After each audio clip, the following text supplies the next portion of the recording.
guess what time it is? It's time for another tip from Tammy. Anyway, I'm on my hike as usual, and I thought I would, so I just walk and think is really what it is. I mean, things come up for me and I realize there's just so much information that I want to share. And I like doing it this way, and I like taking you on a walk with me. And right now I'm in the arroyo where it's not quite as breezy down here as it is up higher. I have my hiking buddy with me. Anyway, hope you guys are having a great day. And truthfully, what this one is all about, it's tips for reducing gluten sensitivity.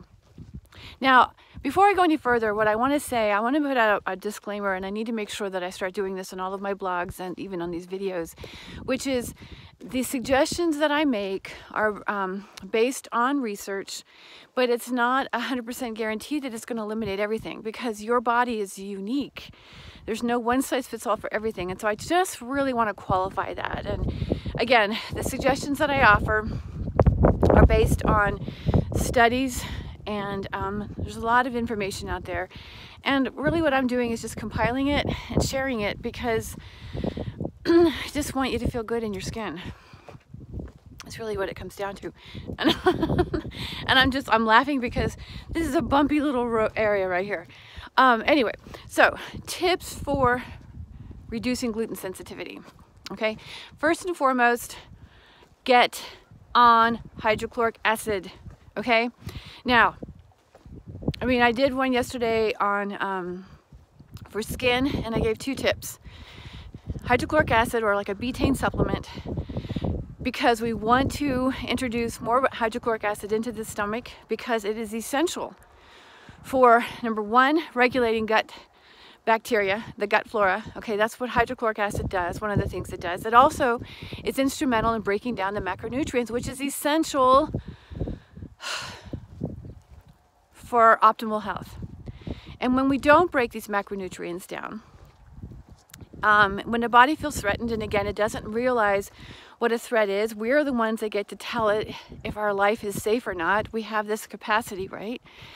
So anything that comes in, bacteria, virus, yeast, you know, when there's a sudden overgrowth of any of these, or we're exposed to something, or there's an allergen, or there's an environmental chemical, or our life really is being threatened, the body cannot distinguish. It cannot differentiate between what is really severe and which is just kind of a mild thing. So we have that ability. But at the same time, it's important for us to recognize that this is going on an all day, everyday basis. Theo,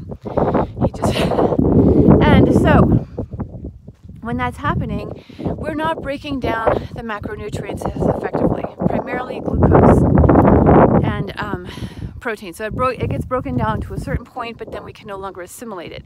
And that's the point of this video. And so I apologize if I'm shaking too much. I'm walking while I'm talking. So the point is, like I said, the assimilation of nutrients, in this case, primarily proteins. Gluten is a protein. When the body is chronically stressed, the angiotensin II receptor is activated. That means we turn it on, okay? Or the system, turns it on, because typically when the body's threatened, we need increase our blood pressure, gets us amped, right? Gets us moving. This is part of the fight or flight reaction. However, when this is going on, when this happens, when the angiotensin II receptor is activated, the gene that's needed to assimilate gluten and casein is turned off. It's turned off. So if we continue to, that's the reason. So what's happening is you're not able to assimilate the gluten, and this is where the sensitivity comes in. Okay, this says if you're gluten sensitive, you are actually in chronic fight or flight. It's hands down, you're in chronic fight or flight. And yes, eliminating gluten from the diet does relieve symptoms.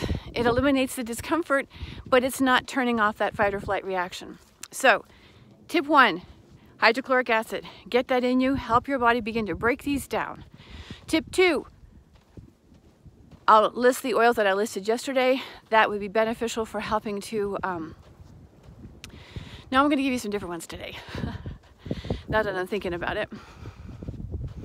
So oils that might be beneficial for helping to relieve the stress response and further assimilate protein would be marjoram sweet.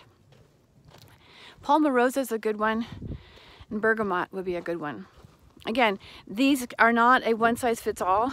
I would also throw cassia bark into that, but again, they're not one-size-fits-all, and they're not recommended for everyone, especially if you're taking medications. And again, depending on what's going on with your system, they may not be the best for you, but they can at least get the ball rolling, okay?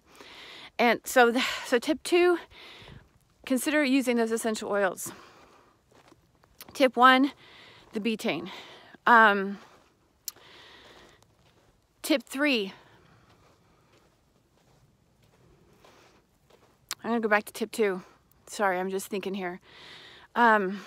Tip 2, besides the bergamot and the cassia bark and the palmarosa and the marjoram sweet. Okay, so those are the 4 oils. Holy basil would be another one I would throw into that. So holy basil, cassia bark, bergamot, marjoram sweet, and palmarosa are 5 oils that I would recommend. Okay, and again, they're not recommended for everybody, especially if you're taking like blood thinners and or other medications. Some of them go against medications, so you want to be really careful with that. But so hydrochloric acid, those 5 oils I just listed. I'll do it one more time: cassia bark, holy basil, bergamot, palmarosa, and marjoram sweet. Okay. Again, depending on what else is going on with your system, differences in those oils are a potential. Number 3 tip, drink hibiscus tea. I'm going to put the full term of the name of the hibiscus that I'm referring to. Has been found to be equivalent to the benefits of lisinopril. Now, you may not have high blood pressure, but the lisinopril is actually it's an ACE inhibitor that actually helps to regulate blood pressure. Okay, and the hibiscus has been found to have the same benefit. If you combine your hibiscus, this particular hibiscus, and like I said, that'll be in your description box. Take a look at it, check it out. Combine that with a holy basil tea. And again, holy basil must be, you have to be careful with this all the time. But if you combine those 2, made a tea out of the 2, don't buy them. You can't get them together as far as I know. But if you bought them independently, you just brew your own tea like that. So those are your 3 tips for helping to reduce gluten sensitivity. And yeah, I may write about it a little bit more on my blog, but in the meantime, I just wanted to share this with you today. Hope you guys are enjoying. I hope the sun is shining on you no matter what. Anyway, I'll talk to you later.